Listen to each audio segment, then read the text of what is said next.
કોનો ફોન આવે છે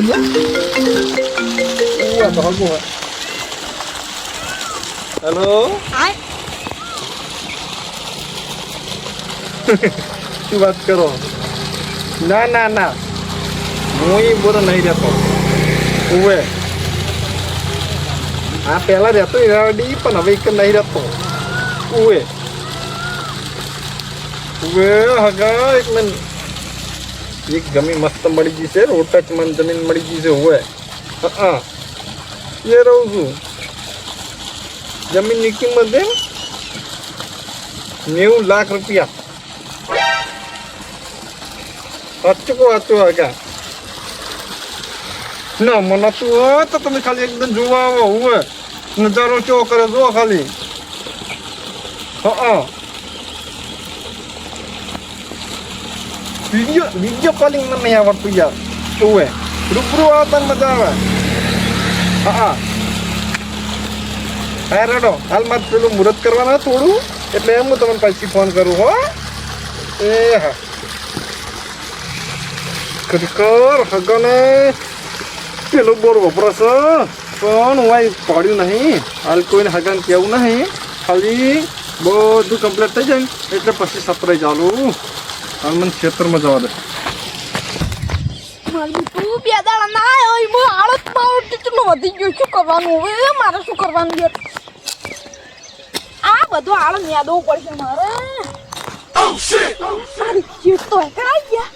મને ફટાફટ મથવા દો ખેતરમાં મથવા દો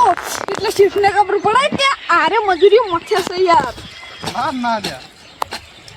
મારે તો હાથી ચપ્પલ મળ્યો યાર હા કોમ ચપ્પલ કરે સારું કરે ઓએ ના ના અરે વિશાલ ઓ શેત આવો આવો તા કાકો જઈ ગયા મારા કાકો બહાર ફરવા જાય એટલે અને કપા આટલો મેદી નાખો ફટાફટ હો હવે વરસાદનું ઋતુ આવી ગઈ સારું છે તમે નેદી નાખી અને આપણે હું કહું ખબર હા આપણે તો આપણે એક વીઘો કોક શાકભાજી વાવી તો સારું નહીં શાકભાજી વાવી 2 વીઘા અને શેઠ 5-6 વીઘા જેવા આયા વાબા યાર હા અને તમાકુ વાવી તો સારું હતું તમાકુ નહીં વાવી નહીં વાવી ના ના અમાર યાર અમાર માર કાકો ઓડી પીલા ભાગી નાં કોઈ મજૂર હા તો આપણે શાકભાજી વાવી રોકડ્યો અને એક વીઘો તો સાર વાવી દેજી અને તું 2 ભેહો લાવી દેજે તારા ઘરે દી હો 4 ભેહો લાવો ઓય તબેલો આ તો તબેલો કરી દેવાનો હો તબેલો કરવાનો છે અરે કોમનો ચિંતા નહીં કરવાનો હું તને કોઈ નહીં કહ્યું તારે પણ કોમ કરતું રહેવાનું હો અને બધું તને જેમ ફાવે કોમ કરવું એટલે કરવાનું પછી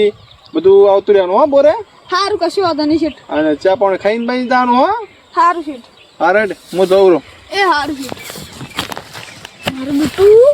આવા શેઠ તો હું જિંદગીમાં નહીં જોયા આ શેઠ બાપડા કેટલા હારા છે હાડો તો મન કામ કરવા દેજો મારું બેટું આ છોકરો 2 દાડા ચોકન જતો રહ્યો છે દેખાતો જ નહીં મારો છે હોજી આવે અને ઊંચી જ મારો છે બોલતો નહીં મારો છે તો શિખર હેડે આવો તો પેલા ધૂળે નીકળ પૈસા લેવા જાવ તું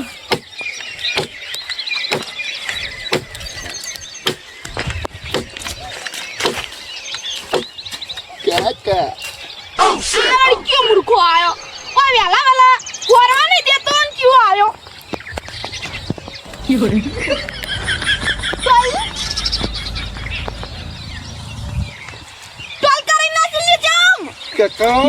હવે હું વિલન બને ગુંડો બનવાનું છે હવે તો મારે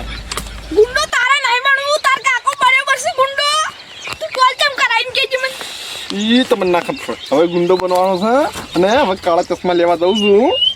એટલે પછી કે બટી કોલ કેમ કરાઈ હતી ચાલ એટલે તમે હું વાળ ના કપાવું તોય બોલો અને વાળ કપાય તોય અત્યારે બોલો એના કરતી મને એવું લાગ્યું હું ટોલ કરે નાખું કે બરાબર હા બટી ટોલ બરાબર યાર તું એનો જન્મ તારી તારા ટોલ હતી યાર એટલે હું ગુંડો બનવાનો ખબર હવે આ કંઈક કાળો ચોટલો લગાવી અને પછી પેલો ગબ્બર ની બધું ગબ્બર ગબ્બર ભણવા જાતું ને લે ગબ્બર તો કેટલો મોટો હતો યાર અને તું ગબ્બર ને પગ બરાબર આવી યાર તને શું કહું પૈસા જોઈ લાવ તું આરે બધા તાર ભાઈ બને આલે હું ભાવ ન પાવે પૈસા કાકા ન તો પેલા પેટી ટંક મો પેટી પડે તઈ રે અલ્યા તારી બિલ ભરવાના હતા તઈ તો હું શું કરું મન શું ખબર તમે દેખાતા નહીં ચાવી તને જોઈ જડી આપણું ગોટલું નથી કેમાં તમે હતા તો હું જોઈ ગયો તો ખરેખર મારો ઉડ્યો કર્મ અરે પૈસા લઈ જાય છે તો શું કરવાનું હા તો પૈસા કેટલા લીધા તું 1000 રૂપિયા 1000 આ શું કર્યા રે વાળ કાપા 2 રૂપિયાના એટલા બધા પૈસા લેવા તારે તો કેમ ના લેવા તો તમારા પૈસા હું ના વાપરું તો કોણ બીજો વાપરવા આવશે કોમ તાકજી તું બધા પૈસા જઈ ગયા લાગ લે 100 રૂપિયા લાગ બાઇકમાં પેટ્રોલ પરાઈને કઈ બેન ને બધા વાપર્યા વાપરવાના કાલે કાઢીએ તું હેડ કોમ કરજે કોમ તો કર તું કાકા મને દુખાય છે શું દુખાતું ગમે તે દુખા પણ આ તું આટલું લાકડું ગોળી નસ લે આ ચિયોક લઈ જાય લે તો તમારે તો ડાઉન થઈ ગયું હું હવે ધોળાઈ નીકળ પૈસા લેવા હેડ્યો કેટલા પૈસા લેવાના બધી તો ના કહેવાય યાર અત્યારે ઓય વાળનો કોટો રે નોબળે યાર સમજી જ નહીં પડતી યાર તમે આપણે ખેતર વચ્ચે ઉભા છો કોણ વાળા એ કાકા બબો હું ઉભો કોટામ પૂછું હેલો કોટા ભાઈ મારું બધું ના સમજે કેમ નહીં પડતી તને તું આવડો મોટો છે યાર સમજે કેમ નહીં પડતી તને એટલે કમ તમે સમજાવો પેલા અત્યાર આદી બધી મોણસ ને કરતો હોય ને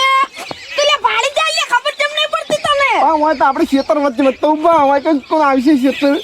ખરાબ આમ 10 રૂપિયા તને વાપરવા આલ્યો તું વારી નાશે થાવ કો તને પૈસા લઈને મળજો હું તુળાઈ નીકળ જાઉં રહું પૈસા લઈને લાવજો જોલી પર એવું કર્યું ને મારતે ભૂંડું કોઈ નહીં થાય મારતે ભૂંડું કોઈ નહીં થાય માર ભાઈ બંને બેન ફરવા જવાનું છે પાટણ રાણકી બાજુ જોવા જવાનું છે એ તાર ભાઈ બંને ને પૈસા આલતો તો જ જાજી લ્યા નકે મુતિયા કોમ તક આસરેન આતે બાજી ના જમ પાકે બાજી ના લે અલના અઠવાડિયા પછી તો દ્વારકા જવાનું છે હવે ફરવા શ્રી કૃષ્ણ ભગવાનના દર્શન કરવા તારી અરે મોટા પ્લાન બનાવે છે હવે કરવું તો કરવું છું મારે મને પેલા ધૂળે પણ પૈસા લેવા દવા દેજો હું ધૂળે ફેન જઈને આવું પૈસા તૈયાર રાખજો કરકો હવે શોપિંગ થઈ ગઈ છે વિશાલ ને કહું કે આપણે હવે પૈસા લઈ અને દ્વારકા જાઓ મારું બધું વિશાલ દેખાતો નહીં ચોકનમાં હવે હું ફોન કરું હાલ થોડું કોમ કરી નાખવા કાકા લાગવું જુઓ ચલો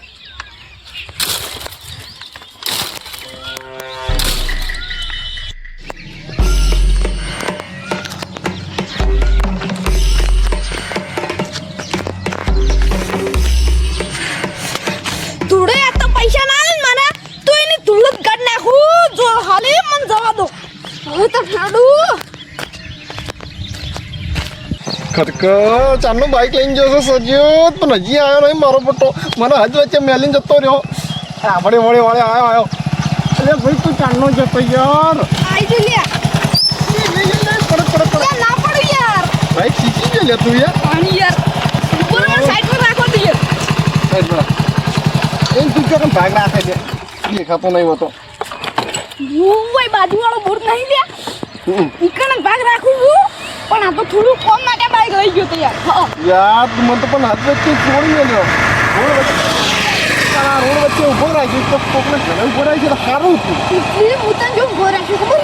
મારા શેઠે કીધું તું કે તું પેલા બિયારણ વાળા પૈસા આલતા યાર એટલે આવડે હું કહું આપણે હવે દ્વારકા જવાનું છે બોલ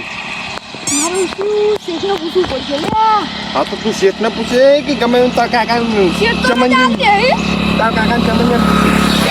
લેવા દેવા તું ફટાફટ દ્વારકા જવાનું પ્લાન કર મારા કાકા મને પૈસા આવવાનું તૈયાર કર્યો હોય તું તૈયાર થા ફટાફટ દ્વારકા જવાનું છે આપણે હા તું ઘણું જત દત્તા ગયા પણ આજથી દ્વારકા જા બા હા અરે હું જઉં તો અરે આપી ના હું તો જો દપાઈ દો હવે મને જવા દો મને હવે સીટ પાણી જવા દો